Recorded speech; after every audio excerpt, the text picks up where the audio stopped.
A word about pride, to all, but especially to ministers of the gospel, by Richard Baxter. One of our most heinous and palpable sins is pride. This is a sin that hath too much interest in the best of us, but which is more hateful and inexcusable in us than any other men. Yet it is so prevalent in some of us that it indicteth our discourses. It chooseth our company. It formeth our countenances. It putteth the accent and emphasis upon our words. It fills some men's minds with aspiring desires and designs. It possesseth them with envious and bitter thoughts against those who stand in their light, or who by any means eclipse their glory, or hinder the progress of their reputation. Oh, what a constant companion! What a tyrannical commander! What a sly and subtle insinuating enemy is this sin of pride. It goes with men to the draper, the mercer, the tailor. It chooseth them their cloth, their trimming, and their fashion. Fewer ministers would ruffle it out in the fashion in hair and habit, if it were not for the command of this tyrannous vice. And I would that this were all, or the worst. But alas, how frequently doth pride go with us to our study, and there sit with us and do our work? How oft doth it choose our subject, and more frequently still, our words and ornaments? God commandeth us to be as plain as we can, that we may inform the ignorant, and conceiving and serious as we are able, that we may melt and change their hardened hearts. But pride stands by and contradicteth all, and produceth its toys and trifles. It polluteth rather than polisheth, and under presence of laudable ornaments dishonoureth our sermons with childish things, as if a prince were to be decked in the habit of a stage player or painted fool. Pride persuadeth us to paint the window that it may dim the light, and to speak to our people that which they cannot understand, to let them know that we are able to speak unprofitably. If we have a plain and cutting passage, it taketh off the edge and dulls the life of our preaching under presence of filing off the roughness, unevenness, and superfluity. When God chargeth us to deal with men as for their lives, and to beseech them with all the earnestness that we are able, this cursed sin controlleth all, and condemneth the most holy commands of God, and saith to us, What? Will you make people think you are mad? Will you make them say you rage or rave? Cannot you speak soberly and moderately? And thus doth pride make many a man's sermons, and what pride makes, the devil makes. And what sermons the devil will make, and to what end, we may easily conjecture. Though the matter be of God, yet if the dress and manner and end be from Satan, we have no great reason to expect success. And when pride hath made the sermon, it goes with us to the pulpit, formeth our tone, animateth us in the delivery, takes us off from that which may be displeasing, how necessary soever, and settleth us in pursuit of vain applause. In short, the sum of all is this: it maketh men, both in studying and preaching, to seek themselves and deny God, when they should seek God's glory and deny themselves. When they should inquire, What shall I say, and how shall I say it, to please God best and do most good? It makes them ask, What shall I say, and how shall I deliver it, to be thought a learned and able preacher, and to be applauded by all that hear me? When the sermon is done, pride goeth home with them, and maketh them more eager to know whether they were applauded than whether they did prevail for the saving of souls. Were it not for shame, they could find in their hearts to ask people how they liked them, and to draw out their commendations. If they perceive that they are highly thought of, they rejoice, as having attained their end. But if they see that they are considered but weak or common men, they are displeased, as having missed the prize they had in view. But even this is not all, nor the worst, if worse may be. Oh, that ever it should be said of godly ministers that they are so set upon popular air and on sitting highest in men's estimation, that they envy the talents and names of their brethren who are preferred before them. as if all were taken from their praise that is given to another, and as if God had given them his gifts to be the mere ornaments and trappings of their persons, that they may walk as men of reputation in the world, and as if all his gifts to others were to be trodden down and vilified, that they seemed to stand in the way of their honor. What? A saint? A preacher of Christ, and yet envy that which hath the image of Christ, and malign his gifts for which he should have the glory, and all because they seem to hinder our glory? Is not every true Christian a member of the body of Christ, and therefore partaketh of the blessings of the whole, and of each particular member thereof?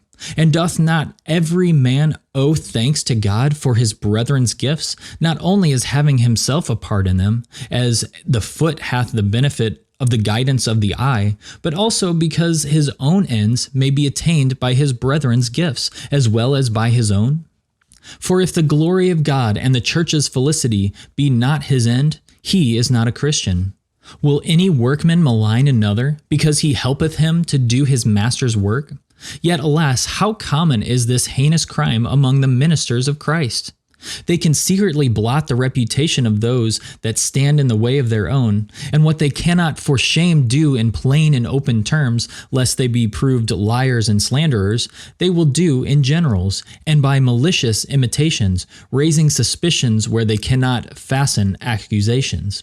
And some go so far that they are unwilling that anyone who is abler than themselves should come into their pulpits, lest they should be more applauded than themselves.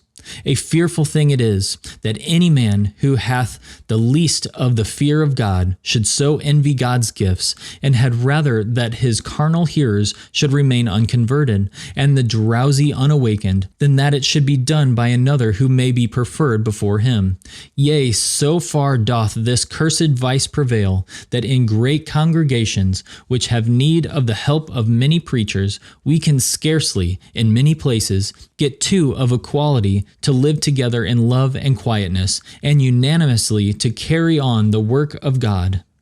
But unless one of them be quite below the other in parts, and content to be so esteemed, or unless he be a curate to the other, and ruled by him, they are contending for precedency, and envying each other's interests, and walking with strangeness and jealousy towards one another, to the shame of their profession, and the great wrong of their people. I am ashamed to think of it, that when I have been laboring to convince persons of public interest and capacity, of the great necessity of more ministers than one in large congregations, they tell me they will never agree together. I hope the objection is unfounded as to the most, but it is a sad case that it should be true of any.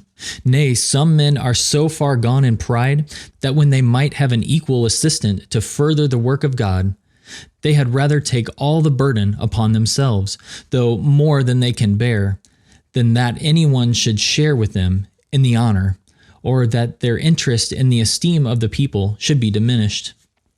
Hence also it is that men do so magnify their own opinions, and are as censorious of any that differ from them in lesser things, as if it were all one to differ from them and from God. They expect that all should conform to their judgment, as if they were the rulers of the church's faith. And while we cry down papal infallibility, too many of us would be popes ourselves, and have all stand to our determination, as if we were infallible. It is true, we have more modesty than expressly to say so.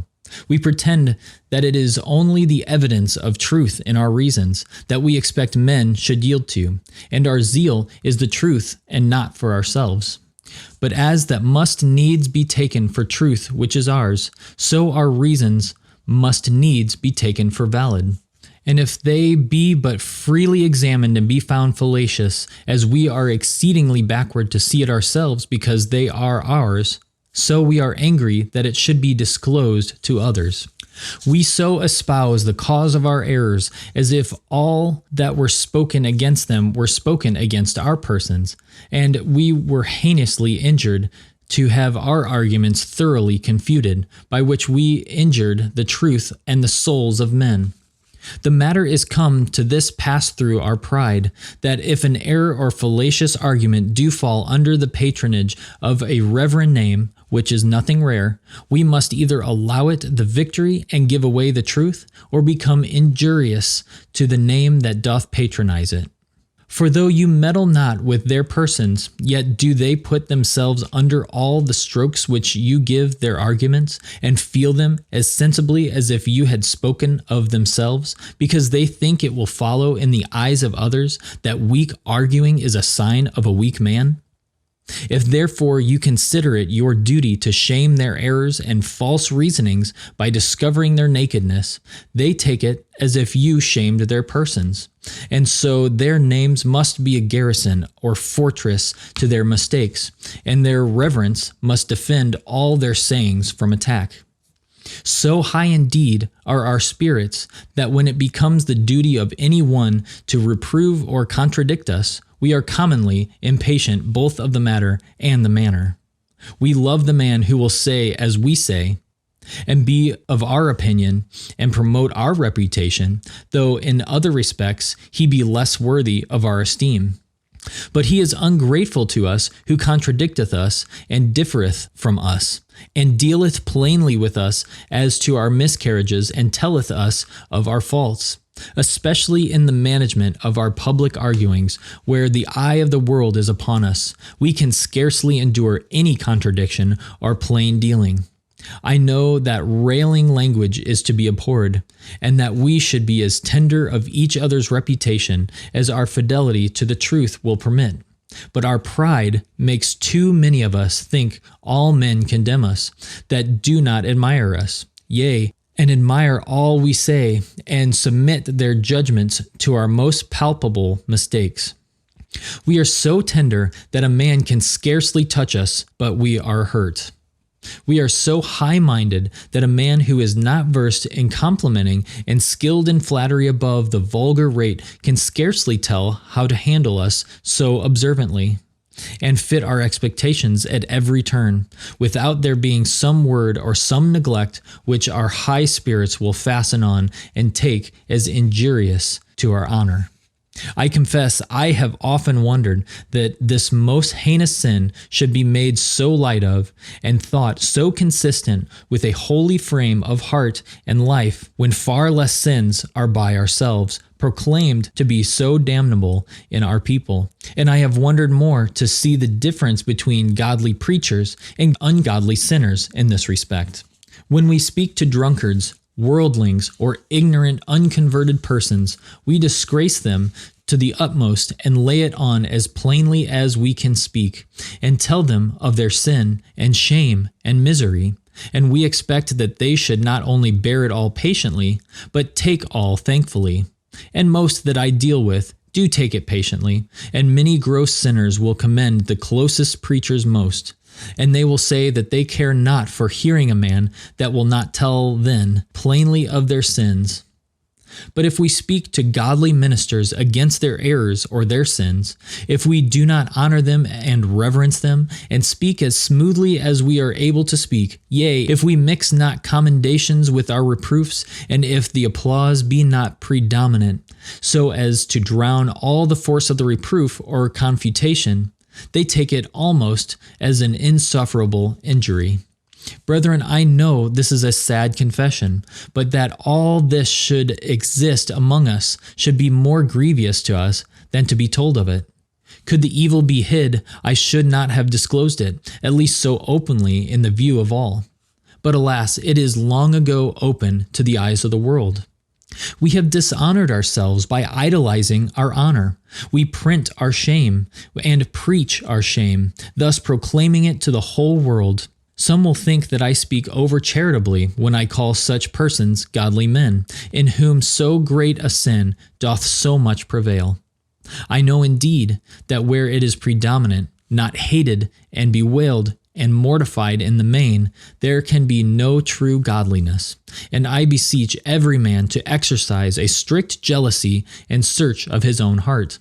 But if all be graceless that are guilty of any, or of most of the forementioned discoveries of pride, the Lord be merciful to the ministers of this land, and give us quickly another spirit, for grace then is a rarer thing than most of us have supposed it to be. Yet I must needs say that I do not mean to involve all the ministers of Christ in this charge. To the praise of divine grace be it spoken, we have some among us who are eminent for humility and meekness, and who, in these respects, are exemplary to their flocks and to their brethren. It is their glory, and shall be their glory, and maketh them truly honorable and lovely in the eyes of God and of all good men, and even in the eyes of the ungodly themselves. Oh, that the rest of us were but such. But, alas, this is not the case with all of us. Oh, that the Lord would lay us at his feet in the tears of unfeigned sorrow for this sin. Brethren, may I expostulate this case a little with my own heart and yours, that we may see the evil of our sin and be reformed. Is not pride the sin of devils, the firstborn of hell? Is it not that wherein Satan's image must consist? And is it to be tolerated in men who are so engaged against him and his kingdom as we are? The very design of the gospel is to abase us, and the work of grace is begun and carried on in humiliation. Humility is not a mere ornament of a Christian, but an essential part of the new creature. It is a contradiction in terms, to be a Christian and not humble. All who will be Christians must be Christ's disciples and come to him to learn. And the lesson which he teacheth then is to be meek and lowly. Oh, how many precepts and admirable examples hath our Lord and Master given us to this end! Can we behold him in washing and wiping his servants' feet, and yet be proud and lordly still? Shall he converse with the meanest of the people? And shall we avoid them as below our notice, and think none but persons of wealth and honor fit for our society? How many of us are oftener found in the houses of gentlemen than in the cottages of the poor, who most need our help? There are many of us who would think it below us to be daily with the most needy and beggarly people, instructing them in the way of life and salvation, as if we had taken charge of the souls of the rich only. Alas, what is it that we have to be proud of? Is it of our body? Why, is it not made of the like materials as the brutes, and must it not shortly be as loathsome and abominable as a carcass? Is it of our graces? Why, the more we are proud of them, the less we have to be proud of. When so much of the nature of grace consists in humility, it is a great absurdity to be proud of it. Is it of our knowledge and learning? Why, if we have any knowledge at all, we must needs to know how much reason we have to be humble. And if we know more than others, how much must more reason than others to be humble? How little is it that the most learned know in comparison of that which of they are ignorant? To know that things are past your reach, and to know how ignorant you are, one would think should be no great cause of pride. However, do not the devils know more than you? And will you be proud of that in which the devils excel you? Our very business is to teach the great lesson of humility to our people. And how unfit, then, is it that we should be proud of ourselves? We must study humility and preach humility. And must we not possess and practice humility? A proud preacher of humility is at least a self-condemning man. What a sad case it is that so vile a sin is not more easily discerned by us, but many who are most proud can blame it in others, and yet take no notice of it in themselves. The world takes notice of some among us, that they have aspiring minds and seek for the highest room, and must be the rulers, and bear the sway wherever they come, or else there is no living or acting with them. In any consultations, they come not to search after truth, but to dictate to others who perhaps are fit to teach them. In a word, they have such arrogant, domineering spirits that the world rings of it, and yet they will not see it in themselves. Brethren, I desire to deal closely with my own heart and yours. I beseech you, consider whether it will save us to speak well of the grace of humility while we possess it not, or to speak against the sin of pride while we indulge in it. Have not many of us cause to inquire diligently whether sincerity will consist with such a measure of pride as we feel? When we are telling the drunkard that he cannot be saved unless he become temperate, and the fornicator that he cannot be saved unless he become chaste, have we not as great a reason, if we are proud, to say to ourselves that we cannot be saved unless we become humble? Pride, in fact, is a greater sin than drunkenness or whoredom, and humility is as necessary as sobriety and chastity. Truly, brethren, a man may as certainly and more slyly make haste to hell in the way of earnest preaching of the gospel and seeming zeal for a holy life, as in a way of drunkenness and filthiness. For what is holiness but a devotedness to God and a living to Him? And what is a damnable state but a devotedness to carnal self and a living to ourselves? And doth any one live more to himself or less to God than the proud man? And may not pride make a preacher study for himself and pray and preach and live to himself, even when he seemeth to surpass others in the work? It is not the work without the right principles and the end that will prove us upright. The work may be God's, and yet we may do it not for God, but for ourselves. I confess I feel such a continual danger on this point that if I do not watch, lest I should study for myself and preach for myself and write for myself rather than for Christ, I should soon miscarry, and after all, I justify not myself when I must condemn the sin. Consider, I beseech you, brethren, what baits there are in the work of the ministry to entice a man to selfishness, even in the highest works of piety. The fame of a godly man is as great a snare as the fame of a learned man. But woe to him that takes up the fame of godliness instead of godliness. Verily I say unto you, they have their reward. When the times were all for learning and empty formalities, the temptation of the proud did lie that way. But now, when through the unspeakable mercy of God, the most lively practical preaching is in credit, and godliness itself is in credit, the temptation of the proud is to pretend to be zealous preachers and godly men. Oh, what a fine thing it is to have the people crowding to hear us, and affected with what we say, and yielding up to us their judgments and affections. What a taking thing it is to be cried up as the ablest and godliest man in the country, to be famed through the land for the highest spiritual excellencies.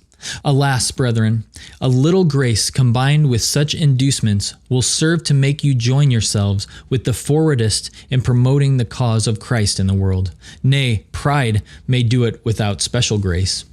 Oh, therefore, be jealous of yourselves, and amidst all your studies, be sure to study humility. He that exalteth himself shall be humbled, and he that humbleth himself shall be exalted. I commonly observe that almost all men, whether good or bad, do loathe the proud, and love the humble. So far indeed doth pride contradict itself, that, conscious of its own deformity, it often borrows the homely dress of humility. We have the more cause to be jealous of it, because it is a sin most deeply rooted in our nature, and as hardly as any extirpated from the soul. This concludes the reading of A Word About Pride to All, but especially to Ministers of the Gospel by Richard Baxter. If you enjoyed this video, please hit the like button so that videos like these can spread to more people. Also consider subscribing to our channel so that you can easily find more readings of old Puritan sermons. Thank you so much for following along, and we'll catch you in the next video.